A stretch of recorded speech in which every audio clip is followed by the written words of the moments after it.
இது வந்து பார்த்தீங்கன்னா, சாயங்காலம் சாதம் வடித்தேன். இப்போ சாதம் வடித்து நைட்டு சாப்பிட்டுட்டு மீந்து போன சாதம் இது வந்து.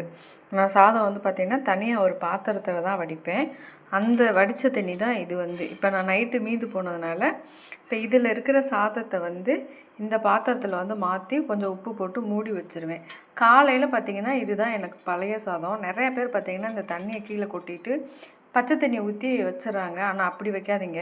நம்ம வடித்த தண்ணியிலே பார்த்திங்கன்னா அந்த சோத்தை போட்டுட்டு கொஞ்சம் உப்பு கூட போட்டு மூடி போட்டு வச்சுட்டிங்க அப்படின்னா காலையில் பழைய சாதத்துக்கு வந்து ரொம்ப சூப்பராக இருக்கும். நாங்கள்லாம் சின்ன பிள்ளையில் இப்படி தான் சாப்பிட்டோம். ஒருவேளை அம்மா அதெல்லாம் சமைக்கிறதுக்கு லேட் ஆகிடுச்சின்னு பார்த்திங்கன்னா இதிலேருந்து ஒரு டம்ளர் போல் எங்களுக்கு நீராகாரம் சொல்லி கொடுத்துருவாங்க. அதுவே எங்களுக்கு பார்த்திங்கன்னா ஒரு சாப்பிட்ட திருப்தி இருக்கும்.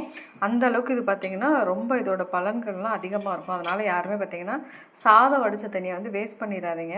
உங்கள்கிட்ட சாதமே இல்லை மீந்து போகலை அப்படின்னாலுமே இந்த தண்ணியில் பார்த்திங்கன்னா கொஞ்சம் உப்பு போட்டு மூடி வச்சிட்டிங்க அப்படின்னா அடுத்த நாளைக்கு நீங்கள் வந்து நீராகாரமாக இதை வந்து குடிச்சிக்கலாம்.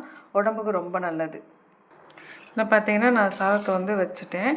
இந்த சாதம் வந்து பார்த்திங்கன்னா காலையில் சூப்பராக இருக்கும். ரொம்ப ஒரு சில பேர் பச்சை தண்ணி ஊற்றி வைக்கும்போது பார்த்திங்கன்னா சாதம்லாம் பார்த்திங்கன்னா இடையில நூல் நூலாக நொந்து போயிடும். அப்படிலாம் இல்லாமல் இந்த சோறு வந்து பார்த்திங்கன்னா அப்படியே பருக்க மாதிரியே காலையிலையுமே இருக்கும்.